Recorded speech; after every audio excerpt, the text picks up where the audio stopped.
Hello, everybody. Scott Golden here with the World Class Championship Wrestling Review Series. We enter August of 1986, August 2nd, 1986. You certainly do, over the next couple of months, see a major drop off in quality of talent here in World Class. By the end of the year, you're ready to cringe. I'm up to November in my watching, and by far, um, even I know the next 2 years are gonna be a slug through, which hopefully I get to in the next couple of weeks. That's my goal anyway. We open with Gary Hart's Dingo Warrior against, in a 2-on-1 match, Perry Jackson and Chico Cabello. Not quite sure that the Warrior is worthy of a 2-on-1. Warrior tears up a t-shirt in the process. He is face painted and going for a opportunity to have a good run with Gary Hart, but Warrior hits a couple of strikes early and uses power early, kind of knee, and I mean even here more so than in his WWF run, it's clear that he has no business being in this ring. He kind of just drops guys with there's a really good power slam there that is rather one-sided. He pins one of the enhancement talents, Cabello, I believe, is the first one out, and then goes to work on Jackson. Hart is happy at ringside, obviously, but even things that should have been simple strikes look like they're snug. He literally gives Jackson a wedgie when trying to use the press slam.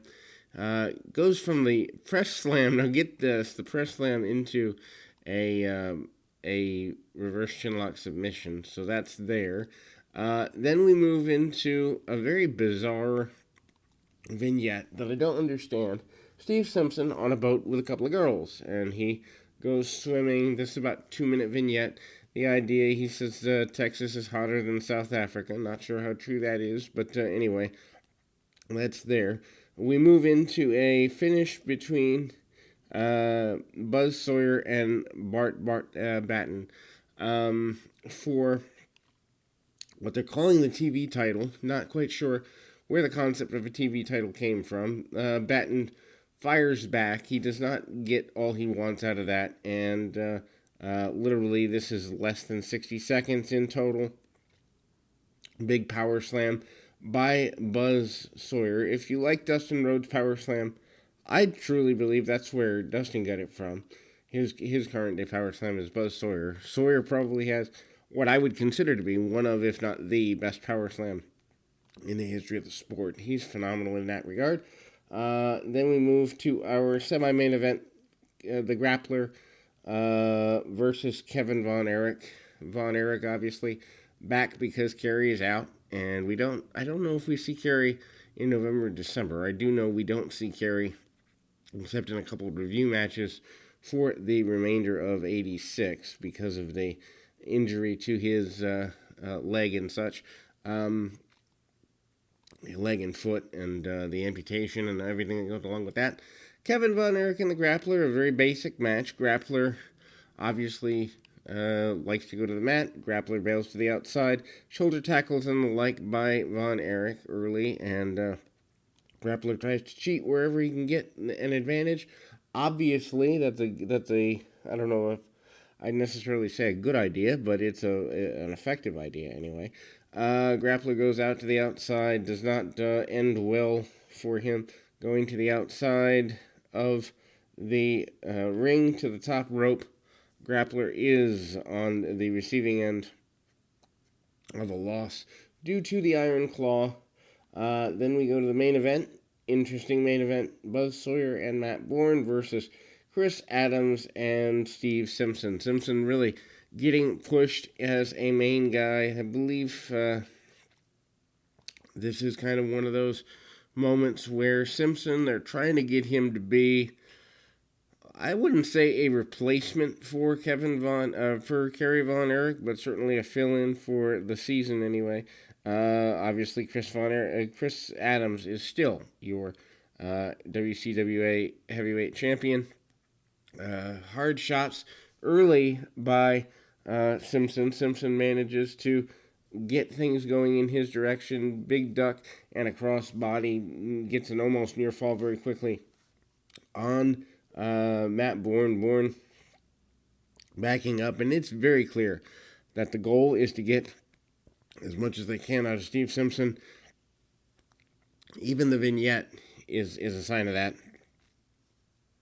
Takeovers and the like early.